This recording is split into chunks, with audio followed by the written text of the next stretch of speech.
Okay, we're going to go ahead and call this meeting to order, 6:07 PM, and that is June 27, 2024.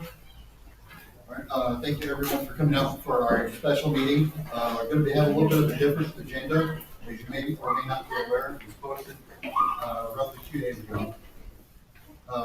Let's see. First and foremost, we'll have this roll call and quorum out of the way, and then we can officially make this meeting. Councilor Vargas. Present. And Councilor Orlikoff. And he's starting, just wasn't late. I am here. He's right there. Yeah, Right. Right, but that being said, we do have a quorum, so we can go ahead and continue. And I want to also thank our esteemed guests and everyone for coming out here. All right, so just like we do for a normal meeting, we're going to go ahead and open it up to public comment. A couple standing items on public comment. We're going to take a total of 20 minutes, giving each person 2 minutes each, and I'm going to ask that we be very restrictive on that 2 minutes, primarily because we are short on time. I've been informed that Commander Linus has other pressing matters to attend to, so we're going to be respectful of her time. So, that being said, do we have any public comment? Yes, Mr. Jimenez. And also, I'd like to also point out, please refrain from any personal attacks. We're going to maintain decorum here, okay? Any disrespectful items, we're gonna shut down quick. So please, and I'm doing that. But please, go ahead and start, sir. Okay. Good evening, Commander. Thank you for coming out. My name is Joe Jimenez. I'm a 50-year resident of Logan Square, which has gone through many changes over the years. As you may know, the vast majority of the good people of the 14th Police District are concerned about crime, particularly violent crime and the vicious criminals who prey on the innocents. We do represent the majority of voters in this area. Business owners, voters, property owners, residents, and business. And we're not at all interested in defunding or eliminating police. Quite the contrary, regardless of what any organization claims. Somewhere in Chicago, a couple of days ago, a 7-year-old boy was shot and killed. A couple of days before that, an 11-year-old boy, and it goes on and on. We seem to average 50 or more shootings in Chicago a weekend. It's been as high as 76 in recent weeks. And summer's just getting started. That must be stopped.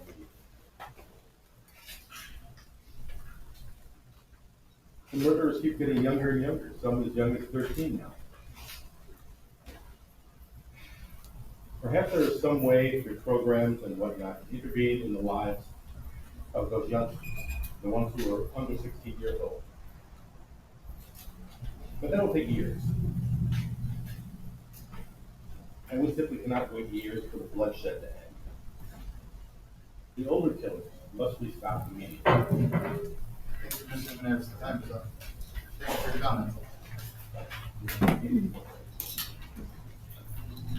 1 second, we'll get the next speaker. All right, so here, Mr. Rudolph. Hi, Neil Brazil, 14th District. 2 questions. One is, do you have any suggestions about how the people in the 14th District can... One moment, for apologies. Oh, We're not in the Q&A portion. This is public comment. oh, okay. Yeah, so. Did you want to take 2 minutes to have a public comment, or would you like to go on to the next person? I'll wait for the question and answer. All right. I'm Fayani Aboma Mijana, member of the Chicago Alliance Against Racist and Political Repression, the organization that established these district councilors in their roles. And I want to get for the record that we're here today not because the commander came here on her own volition. We're here because we forced it to happen. There have been organized neighbors in this district for the last 3 or 4 months that have been calling her, emailing her, asking the counselor in the middle, Counselor Laurent, to come.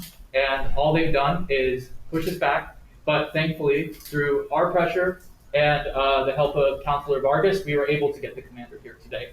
So we needed to be known that she's here because we demanded she be here. And secondarily, we're here first and foremost because there's a white supremacist in the district on the police force, Sergeant Mike Nowacki. And there are people here who think that crime this, crime that, but as far as I'm concerned, a police department is not equipped to keep us safe so long as they have white supremacists serving on the force with a badge and a gun. They are not equipped. And so we're here to demand justice. We're here to demand he be fired. We're here to demand that those pretextual stops be ended because they are racist. And anyone who thinks that a police force is capable of acting in the name of safety and keeping us safe while committing these racist things every day is quite frankly racist. That's all it is. So I yield my time. Yes.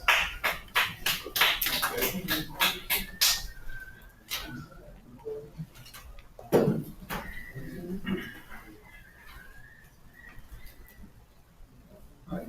Any other public comment? Mr. Tishman. My name is Jeff Tischhauser. I'm a resident of the 14th District. I also work as a researcher for a civil rights nonprofit, and I focus on exposing far-right extremists. Officer Nowicki has no business being a sergeant in the 14th District. We all here deserve better than this. And Nowacki is far from it. Why is he still on our streets? This man signed up for the Oath Keepers when the group was among the most active and combative extremist groups in the United States.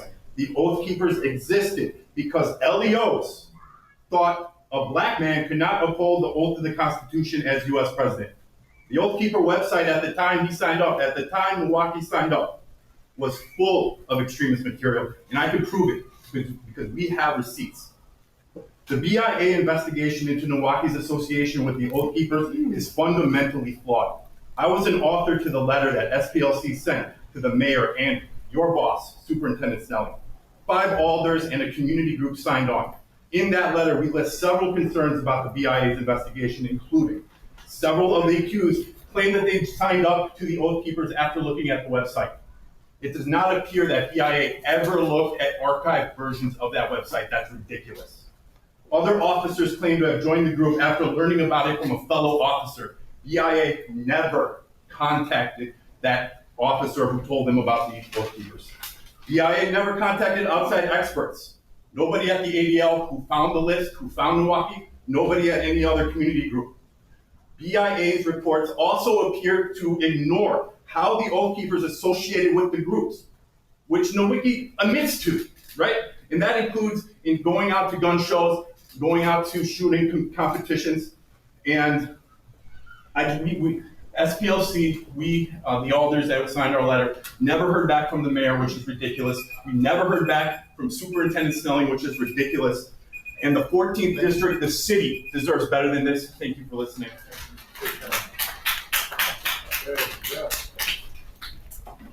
Hello, my name is Allison Schmidt. We actually had some correspondence a couple weeks ago. I'm really glad to see you here tonight. You might not be aware that many of us in this room have actually been asking our district counselors, specifically Councilor Laurent, to organize a meeting with you for over a year.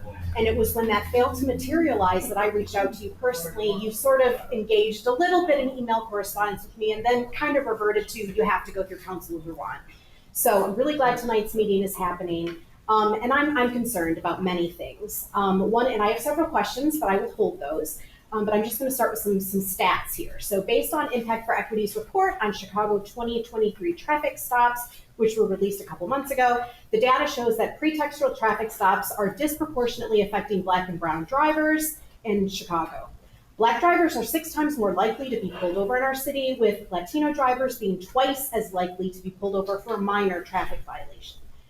I strongly believe that pretextual stops lead to targeted harm and eroded trust between law enforcement and police communities. And CPD's continued focus on minor traffic violations diverts resources away from addressing more pressing safety issues, such as responding to 911 calls, which probably most of us are aware of. If they're even answered, you might be waiting 3 hours. And ultimately, this is a waste of government resources and taxpayer dollars. And most tragically, it has resulted in the loss of life, as our city recently witnessed with the killing of Dexter Reed, who was shot 96 times by a tactical team, including after he'd already surrendered. So with that, I'm also going to say I am completely disheartened to hear that we have an officer, a sergeant no less, in the 14th District, who is a member of the Oath Keepers. For those of you who do not know the Oath Keepers, they led the January 6th insurrection on the Capitol. They led to 140 officers being injured and 5 officers being killed.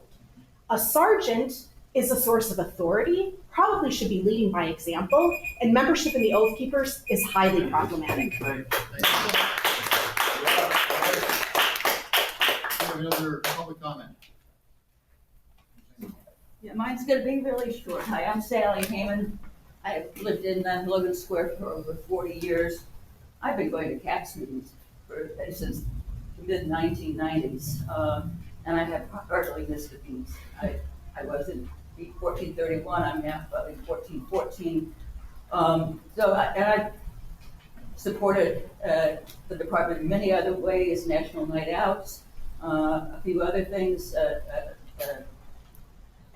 but I am also really concerned about Officer Nowasti. And I just wanted to let people know that I have filed a complaint on June 20th, asking them to reopen this case and relook at it. It's, in case you want it, it's complaint number 2024-0005697. And since I did that, I've gotten a whole bunch more information about him. So I'm going to see if I can add that to that complaint. Thank you. Rick, do we have any other public comments?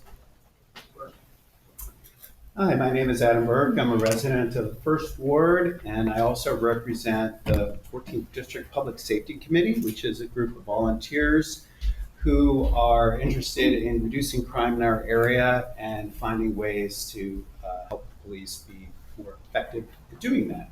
I wanted to set the record straight on a couple allegations that were made here about the commander, which I can speak to.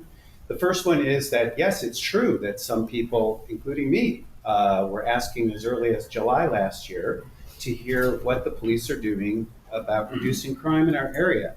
But it's very important for everybody to know that for 6 months, the majority of the counselors on this committee prevented any uniformed officers from attending this meeting, and you can check the minutes and reporting of those meetings to hear both those counselors say that. Starting in January, after pressure from me and other people for 6 months, the council did decide that they wanted to have the commander, but they couldn't agree on how to do that and when to do that. So it was only about 3 months later, since 3 months ago, that there was a consensus. And I know from meeting personally with the commander that she's always been interested in meeting with us on good terms. So I'm here to hear what the commander has to say, both about police accountability, and she has a background managing constitutional policing and trying to change the police department. So I think we have an ally on that. And also to hear the things that the police are doing to address crime, which has not gone down since last year, which was at a historically high level. I think we're all interested, or most of us are interested, in reducing violent crime in the area. And so I'm here to listen to that. So thank you very much. Good. We have time for one more, and then we do have to get started. Chris, can I get a 10-second extension? I'm sorry, No, it's 2 minutes.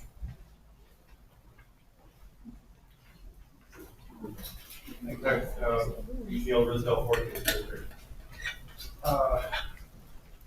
I am concerned that when it comes to fighting hate crimes in the 14th District, the police have an ideological bias. They tend to lean on left-wing extremist groups and not lean so heavily on right-wing extremist groups. I would like to see more of a balance there. Okay, thank you for your comments. All right, with that, we're going to go ahead and close out public comments. As I mentioned previously, the commander has other engagements to attend to, but we want to make the value of every minute that we have.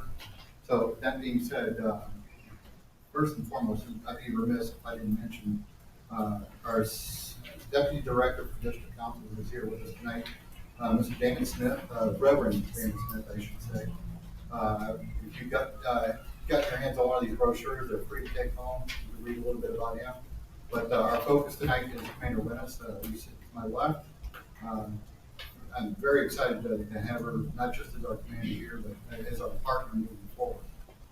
Previously, she worked with community safety team, and she also was on the constitutional policing and reform.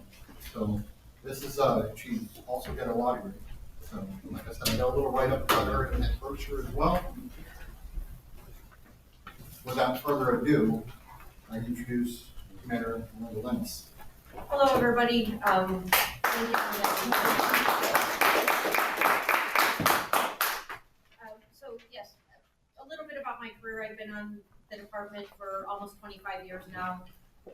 Most of my time was spent, I've spent time on the west side and north side of the city patrolling the streets. Never in the 14th district as a police officer, but I used to live in the 13th district, so I'm familiar with the area in that regard. Over the last few years that was mentioned, I was a commander in the community safety team, which was a citywide unit that was built in response to the pandemic and civil unrest. I spent a couple years there, and then the last year prior to coming here, I spent in our Office of Constitutional Policing and Reform. And within that office, my main focus, I had several focuses, but my main focus was on our force review unit and our Fourth Amendment stop unit that we were building. Because as most of you know, Fourth Amendment stops, as you brought up the traffic stops, pretextual stops, that whole issue is very important, obviously, for everybody involved with public safety. And so it's a big part of the consent decree, so I spent a lot of time in negotiations and conversations, creating policies, establishing policies and best practices that we all can agree on, that's safe for everybody. So like I said, the year prior to me coming here, that's where I spent most of my time. And then I came here in September of last year, so it's almost a year. So I've been here about a year. Still learning some of the ropes about the communities here in the 14th district. We just had Puerto Rican Fest a couple weeks ago, which this was the first time I had to be a deputy incident commander for that, which was a big undertaking, but it was such a wonderful event that so many people came out to enjoy. But other than that, I'm happy to be here. I'm not gonna talk about why I wasn't here sooner or why I wasn't, I don't think that's important. But it should be noted, I will say that most of the time the meetings are on Saturday afternoons, and my Saturdays usually are filled with other work engagements or conferences. That's when I take time to do career development because I am not at work. So that being said, I am happy to be here, and my whole intention is to have a productive relationship with any community member or community member groups that want to make the district better, to make it safer, to make everybody feel safe where they live. So yes, I'm looking forward to creating, after speaking with Ashley a few weeks ago, I think it was, we need to work together, we need to collaborate, and we need to all, be willing to listen and hear one another. And I truly believe that's the only way that we're gonna move forward as a city. And I'm a resident of the city, I have children, that live in the city. So I have a vested interest, and we all need to work together. So I'm looking forward to doing that and reestablishing our communication as a, with the council and myself and the district, so. Sure. Okay, so first we're going to get into some questions that were pre-submitted. Prior to this meeting, we put out a notice that there was a deadline to submit questions to all three of us, and we got a couple of them. I'm going to basically recap these rather than read them verbatim, just for brevity. Jonathan Jafrida submitted a question regarding reckless and dangerous driving in the 14th district, specifically right in front of the 14th Police District headquarters. Essentially, I think I'm capturing the spirit of his question. And if I'm wrong, please correct me, my colleagues here.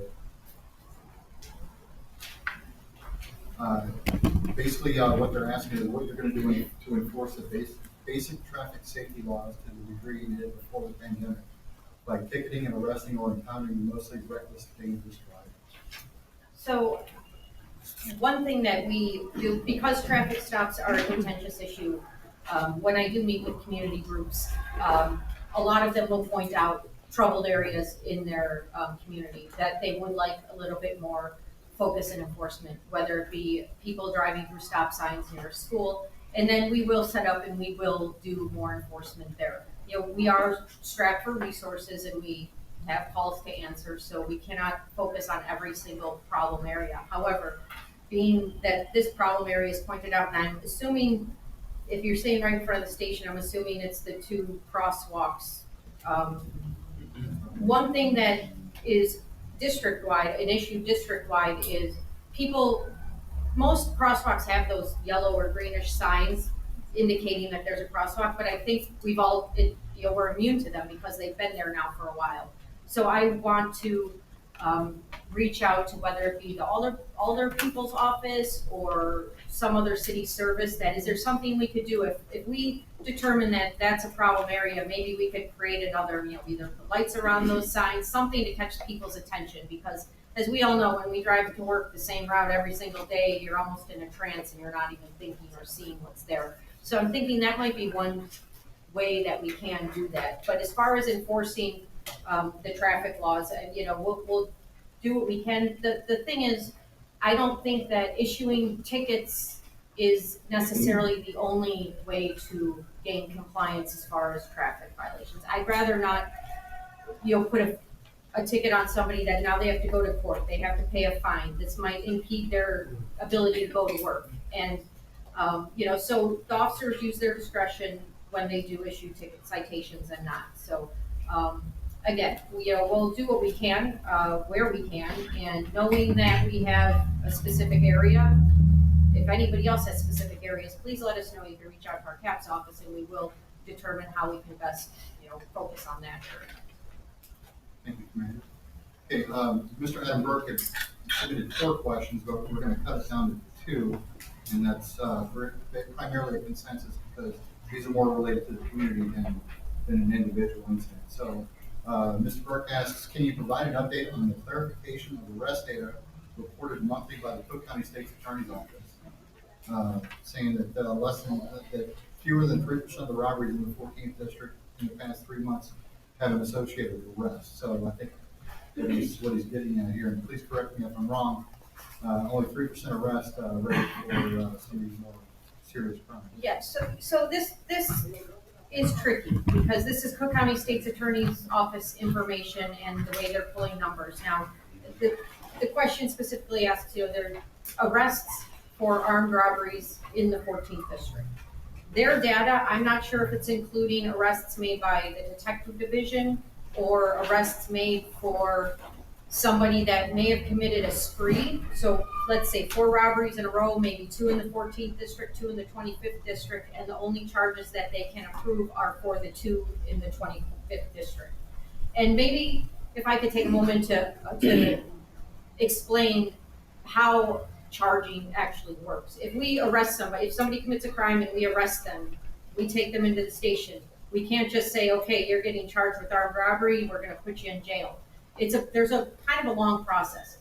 We have to call the state's attorney's office for approval. Now, armed robberies, the detective division handles those. So we hand over the arrestee to the detective division, and they then work up a case and then ask the state's attorney for charges. Now, that's kind of a simplified version. So when it comes to arrest data and armed robberies, me as the 14th District Commander, it's really not within my purview to analyze it, talk about it, and say exactly what's going on with it, because we don't really handle that. The detective division does, the special units that have been put together to handle the robberies that are happening across the city, they handle that.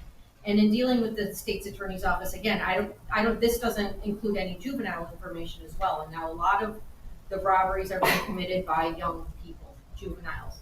And that for juveniles, you don't go through the Cook County State's Attorney's Felony Review Office, which I think this is where this information is coming from.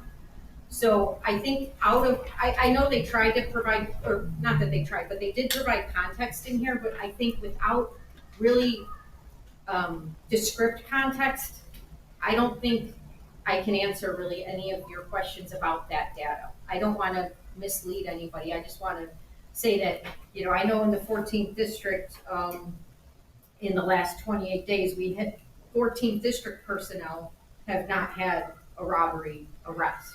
However, I can't say that the detectives didn't pick somebody up that committed a robbery, you know, 2 months ago and they're seeking charges. So I'm sorry, I don't have a very good succinct answer as far as why the data says that, but that kind of gives you an idea of what we're dealing with. I'm trying to be mindful of Oh, the sure, time just, before you hear as well. just nudge me if And I'm I'll talking make too certain much, that I'm you get, sorry. I'll make certain that you're all out of here with the sheets, so we know exactly what everyone's asking. All right, second question for Mr. Burke. Looking for an update on CPD and specifically the 14th district efforts to address the high rate of robberies in our area. Richard, Yeah, briefly, I'll say for beyond the regular, like what we've been doing is pooling our resources in the area and data-driven saturation of certain areas where we think they're gonna hit. The department itself has created 2 different robbery teams, I'll call them. And they're focusing citywide, so whoever kind of needs them can use them, and they're making great strides. They're newer units, I don't have specific numbers, one of them is out of the detective division and one's out of patrol from what I understand. But, so that's something that the department as a whole has put together to help the district personnel make some headway with these armed robberies. But locally, in the district, like I said, we share resources with the surrounding districts, and we try to, you know, focus our efforts where the data shows that we're most needed. All right, and we have 3 more questions, and those were all submitted by Council Colacott. I'll let him ask those, if you want to summarize. Yeah, definitely. First about chase policy. We've heard officers in the 14th district say that changes to the pursuit policies now prevent them from intervening in or attempting to apprehend individuals witnessed engaging in sometimes violent activity, including those continuing to pose an active public danger. So this has definitely been concerning for people to see and hear. The current pursuit policies developed by CPD are meant to prioritize the responsibility to uphold public safety, is my understanding. But there should be no ban to addressing active threats for CPD officers. So the question, how do you understand CPD's foot and vehicle pursuit policies, and how do you ensure that understanding extends to the work of the officers under your command? Right, so our vehicle policy, this is one of the things that I think there's most misinformation given. People say, well, you have a no chase policy, you can't chase anybody. That's not accurate. It's a vehicle pursuit policy. And it's very, very, it's very limited and far more constraining than the state law. So I have the order here because I wanted to read certain things directly out of it. Now, in order to pursue a vehicle, the initiation or continuation of a motor vehicle pursuit must conform to a balancing test. So the officers have to perform this balancing test to determine if they can pursue a fleeing vehicle. And that test, the officer will make a determination whether the speeds involved and the maneuvering practices engaged do not create an unwarranted danger to drivers or others. So speed and the driving, if they're driving erratic or their maneuvering practices. The volume of pedestrian and vehicle traffic reasonably permits initiating or continuing the pursuit, and weather and road conditions have to be considered. Also, the officer must consider not initiating a motor vehicle pursuit whenever the suspect's identity has clearly been established to the point that later apprehension can be accomplished without the risk of pursuit. Now, that also means that if we have pod cameras and the city has cameras everywhere, if we can identify the vehicle and if we can identify that vehicle and we could go back later and get that vehicle or the owner of that vehicle, that right there is that we've identified the suspect. the suspect vehicle. And from there, we can work a case to see who was actually driving it. They also must consider terminating a pursuit whenever a pursued vehicle or pursuing department vehicle is involved in any property damage traffic crash. That's anything. So if a mirror hits another mirror, that's a property damage crash, so they have to terminate that chase. They also must consider every other relevant information. So that's the balancing test that has to be done. Now, the other thing is members will not engage in a motor vehicle pursuit when the most serious offense wanted is a traffic offense or a theft, which includes possession of stolen motor vehicle. So a lot of traffic pursuits are a result of stolen vehicles or armed robberies. And I think that's what maybe you're getting at, is the armed robbery is the act of violence, and then they flee in a vehicle, and that the perception is that we can't chase that vehicle for that reason. Now, again, if property was taken off of a person and they get in a car and flee and we can identify that vehicle, the balancing test leans towards you shouldn't pursue that vehicle for the safety of everybody.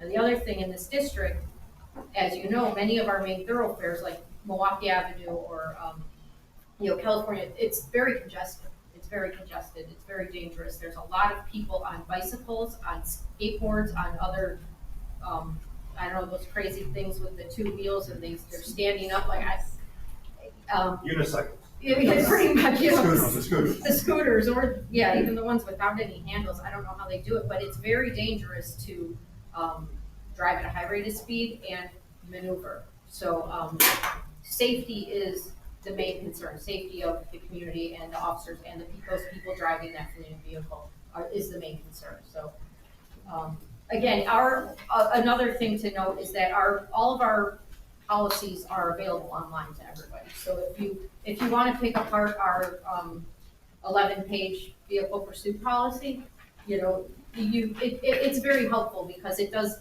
clear up some misconceptions. Did I answer that enough? Definitely. Thank you very much. Thank you. This question stands out, and it's about officer behavior and district culture. So how do you go about correcting behaviors when there are complaints and issues with officers under your command?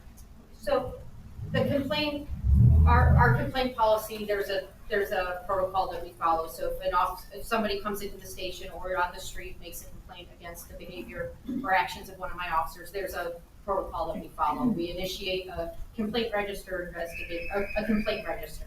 Now that summary then gets forwarded to COPA, and then from there they handle the investigation, whether it goes to our Bureau of Internal Affairs or if they do the investigation themselves. So that's the investigatory portion of it. At that point, I'm not involved at that point, right? I'm notified that this complaint has been made, but I don't know all the facts at that point. But when I am notified, what I do when I am notified that a complaint is made, I further investigate myself just to see, well, what was the situation, what's going on here. And depending on the actions or the allegation, I can't investigate it myself. There's other entities that do that.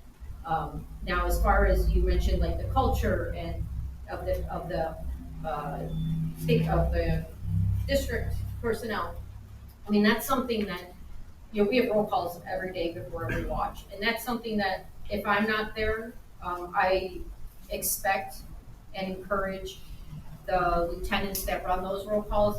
Every day there's something to talk about at roll call, and the underlying thing is that professionalism is important. If we adhere to professionalism and treat everybody with dignity and respect, we shouldn't be getting a lot of complaints, right? Not everybody's going to be happy with our service, and not everybody's going to be happy with the outcome of a meeting with us, and I understand that. But, bottom line is professionalism, and I preach that. I try to emulate that all the time because I am a reflection of what I want our community to see. And I want my officers to be a reflection of that. So, my style of leadership and my style of communication with my officers, I hope that in my conversations with them, I'm always encouraging, the utmost professionalism, even if it's you're having your worst day, utmost professionalism at all times. Final one. Can we move? Yeah, we are short of time. So about traffic stops, Sergeant Snelling has said, that he doesn't want them to be used, as a pretext to search for something else, that they should target, if they're doing a traffic stop, it should be for something like reckless driving or where it's a serious issue. So I'm curious if he has, said or done anything to change the internal practice of using traffic stops as a way to conduct unrelated searches.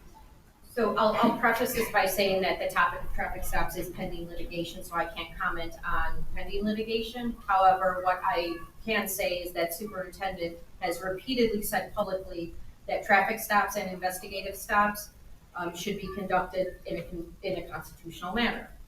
Fair enough. The superintendent has also made clear that our efforts to reduce violent crimes do not center around traffic stops. CPD has seen a significant reduction in traffic stops over the past year, this year versus last year. Our officers, it's important to note that our officers continually receive Fourth Amendment training to emphasize constitutional policing in all of our law enforcement actions. So unfortunately, I cannot speak anything more specific about traffic stops because of the pending litigation.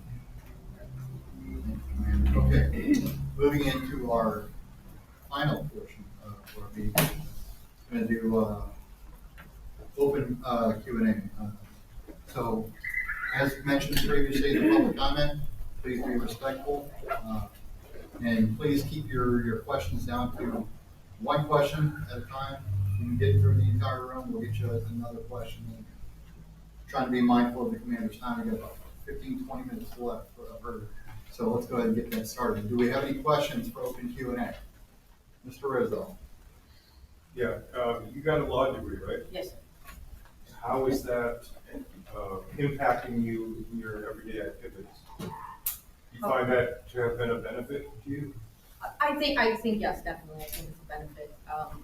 Yes, because for one, I'm not afraid to research and read and learn from various literature, whether it be statutes, whether it be our general orders. Like I said, this is one general order on a vehicle pursuit. So this doesn't scare me. I have no problem taking that apart. I also think that just being a lawyer, it's afforded me a diversity of perspective and a way to think about things and look at things from various positions. So yeah, I think it helps me in my day-to-day, just in my position.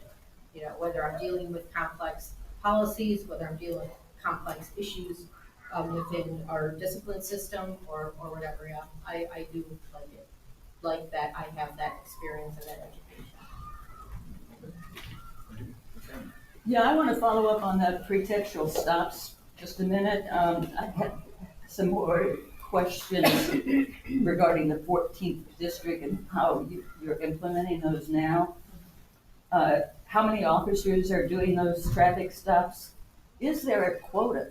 I keep hearing that there's a quota that the officers have to meet on pretextual stops. Are the tactical teams involved in these pretextual stops?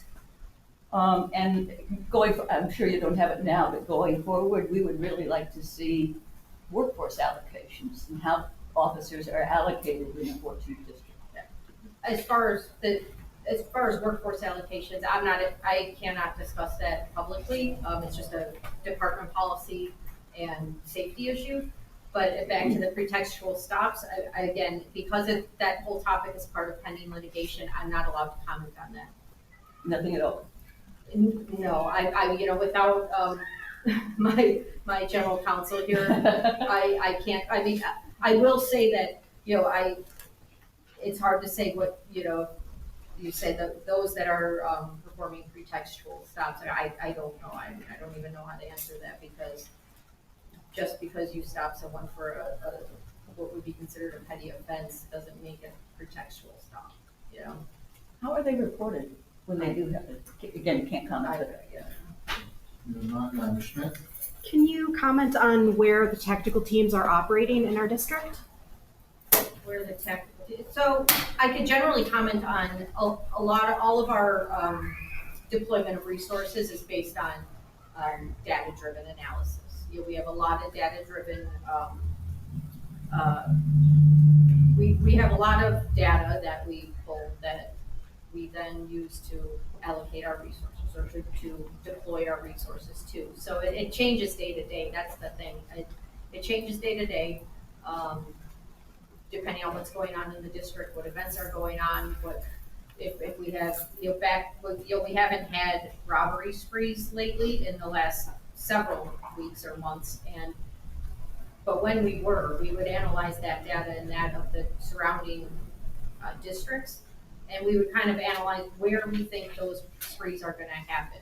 And our data analysts would let us know, and we deploy to those boxes based on the need or the perceived need based on the data that is.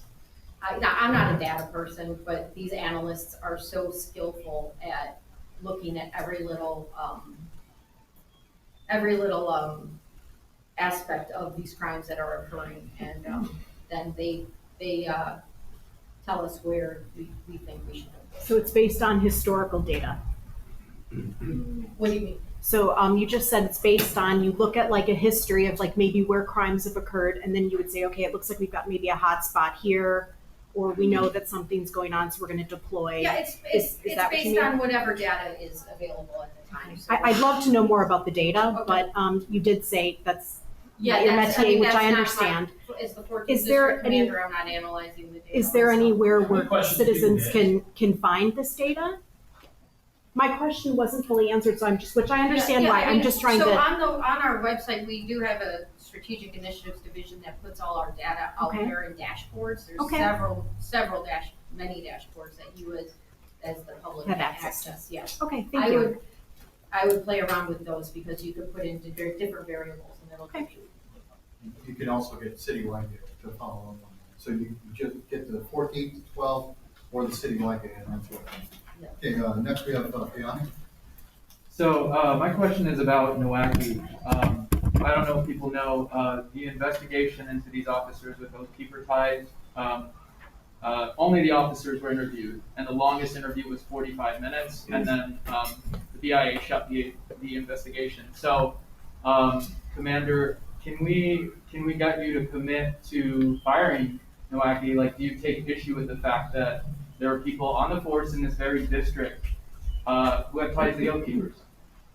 I can't commit to firing an officer. That's not within my job description. That's a completely different bureau, which would be the Bureau of Internal Affairs and with COPA. So I could commit to bringing your concerns to the right people. Yes, absolutely. And from my position, that's really all I can commit to. Here in the back of the center. Please, what's your name, please? David, so do you think, generally speaking, members of extremist organizations should be allowed on the police force?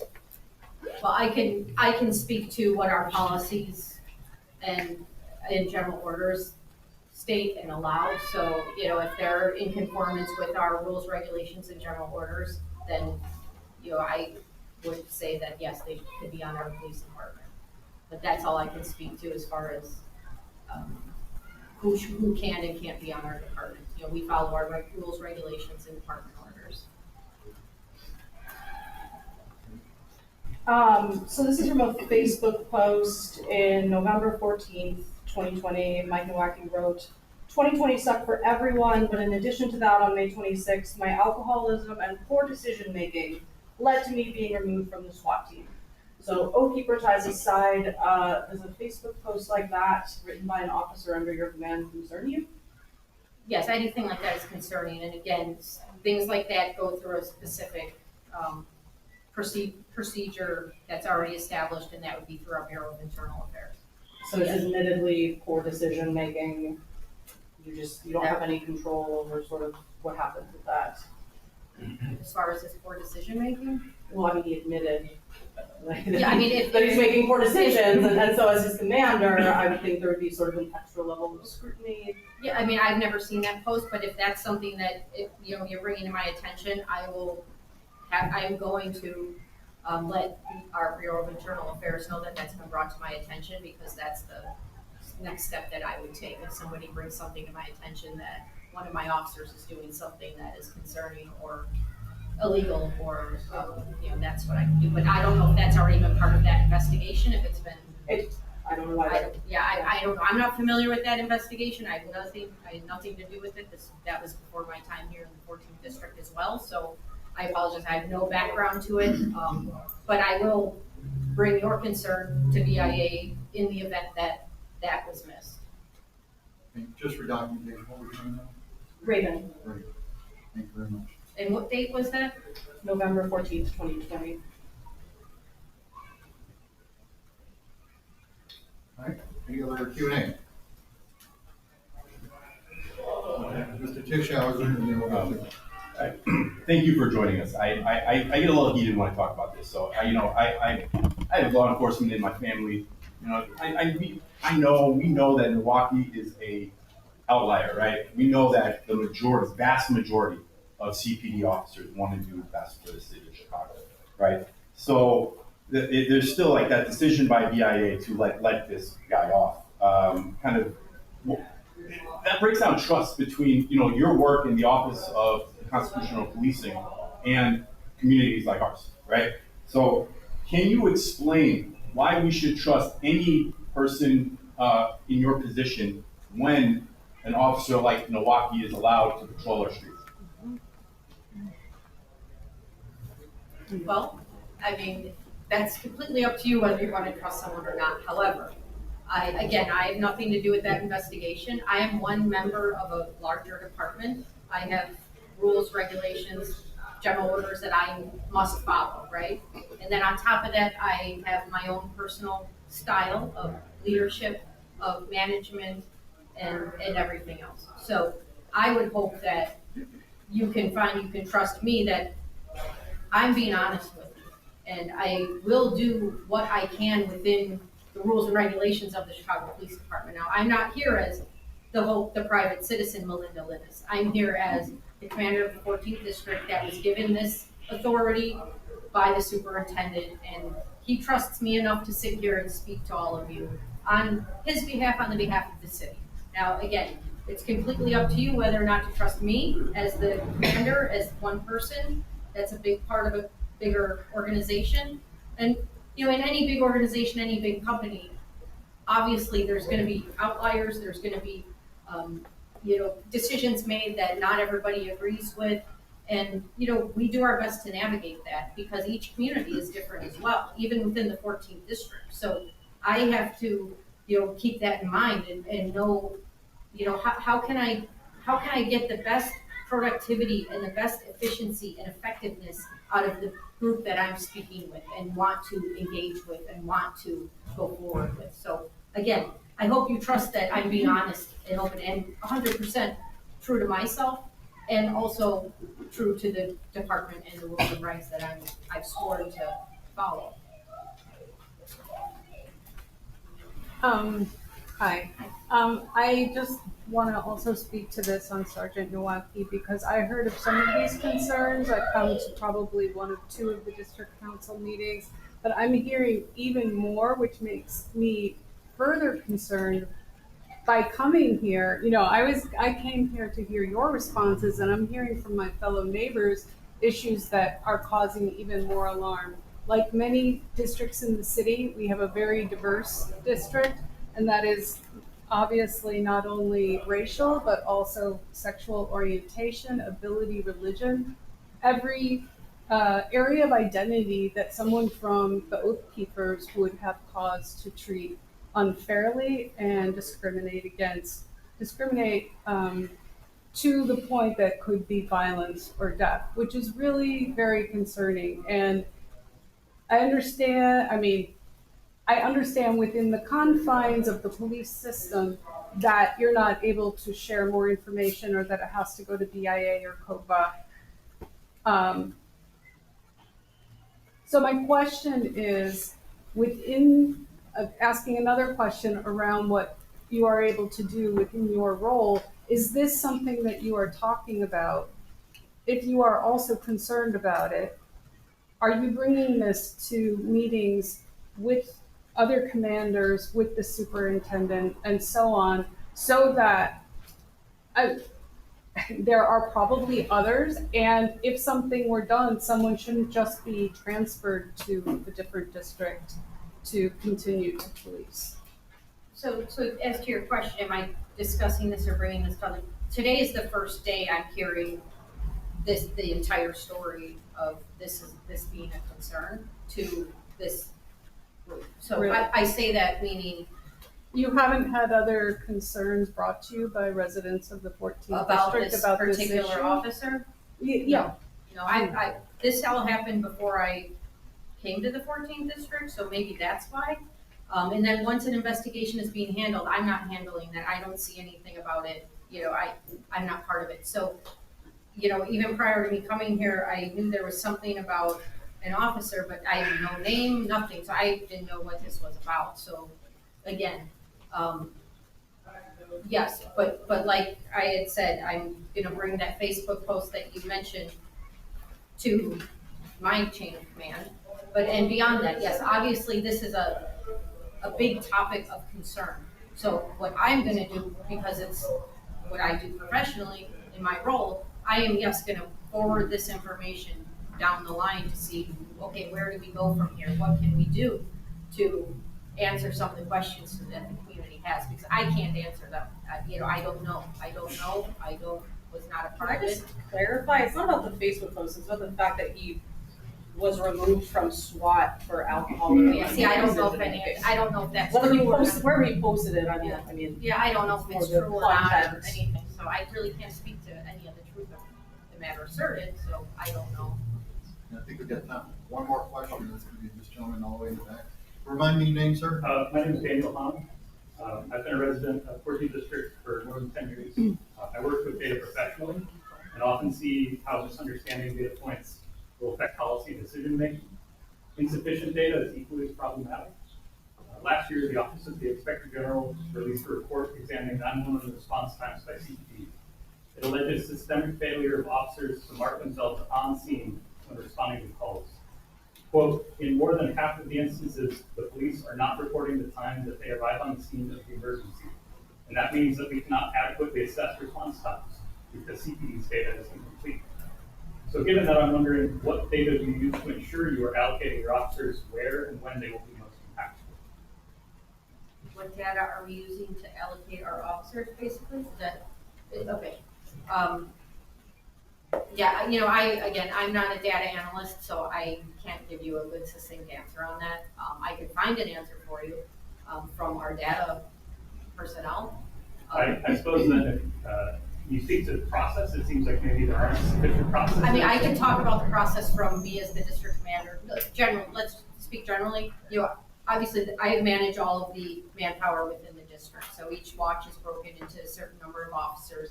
We have beat cars, we have response cars, we have other cars that focus on other specific things. So, first and foremost, we like to have our beat cars covered because they answer the calls. They're the ones spread out amongst the entire district. Now, beyond that, as far as like where we focus our tactical teams and things of that nature, that's data taken from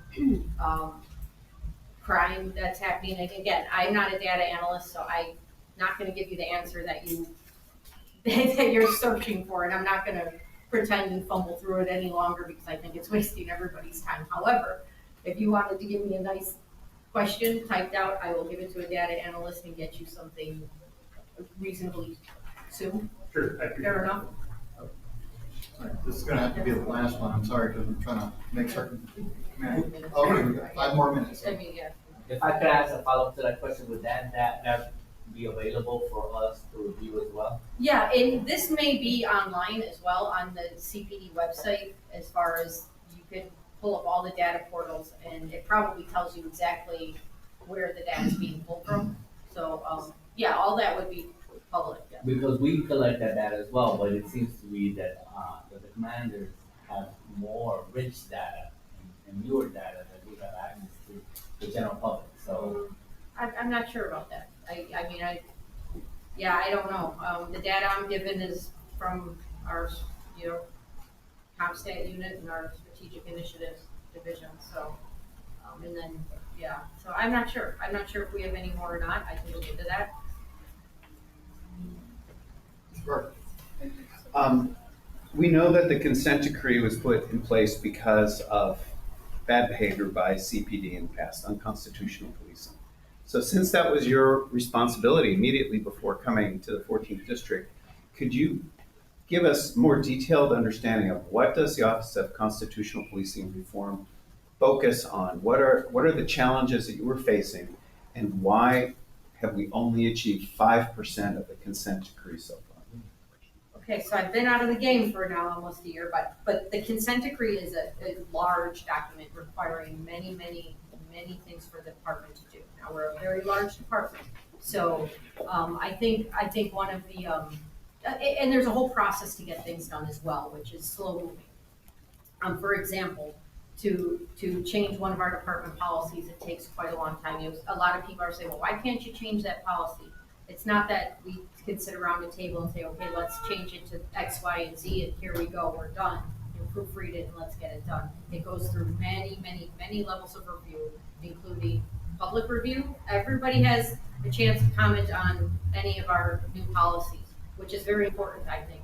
And I think a lot of community members don't realize how easy it is. You just go online and you type in what your comments are or your opinions, and all that gets looked at, and then then you look at the draft policy again and put into context all the community's responses and the interest groups. And now all that has to then be reviewed not only internally but externally through the independent monitoring team, that's the team that monitors us to make sure that we are following the consent decree and trying to get compliance with the consent decree.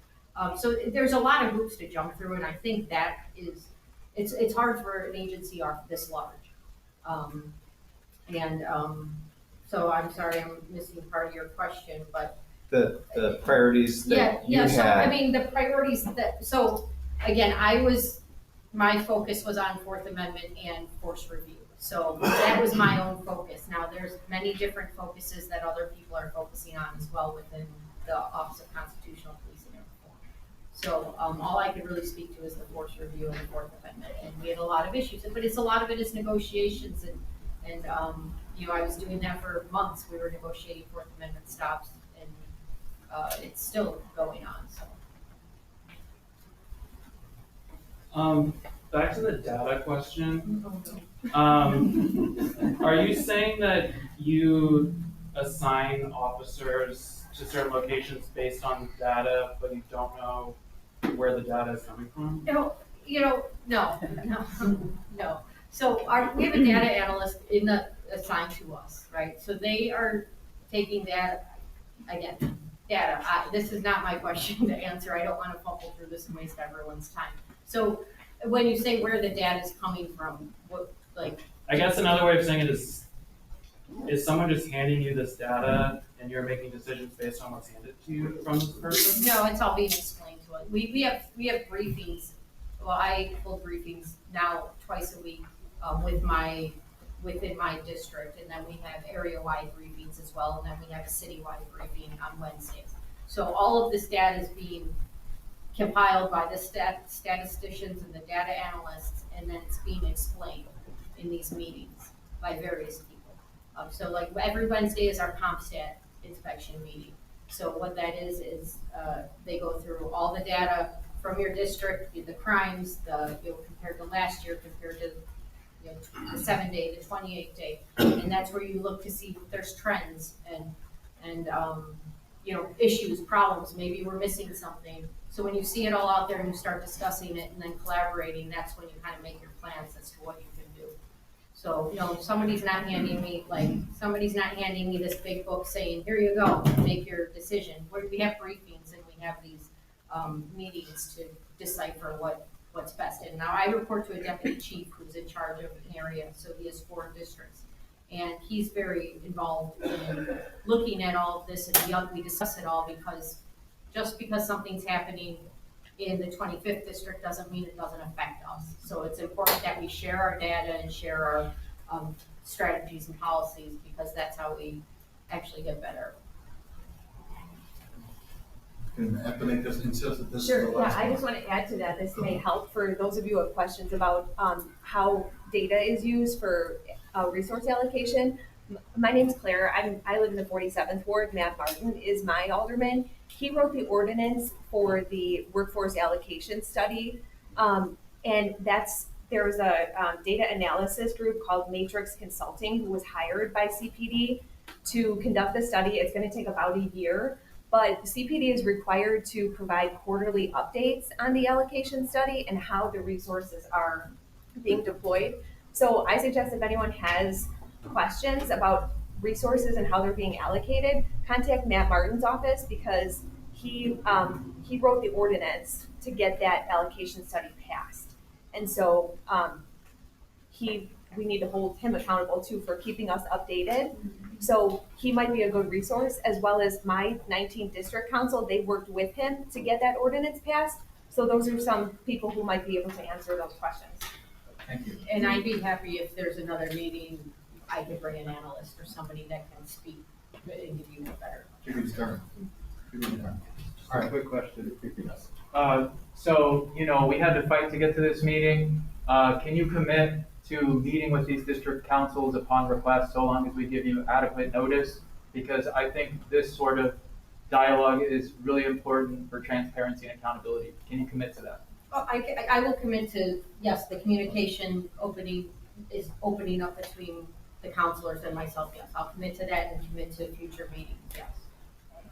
Yes, because this is very helpful, and I appreciate this, and I appreciate you listening to me and listening to me fumble through some of these questions about data, and I apologize. If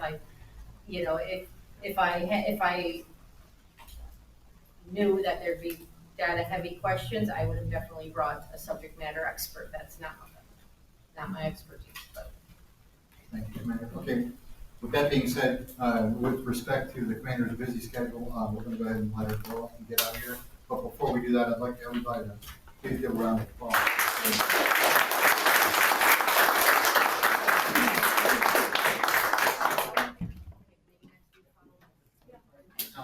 And we're not quite there again. I understand some people have places to go. You've got your hands on one of these brochures. We got a friendly reminder on there.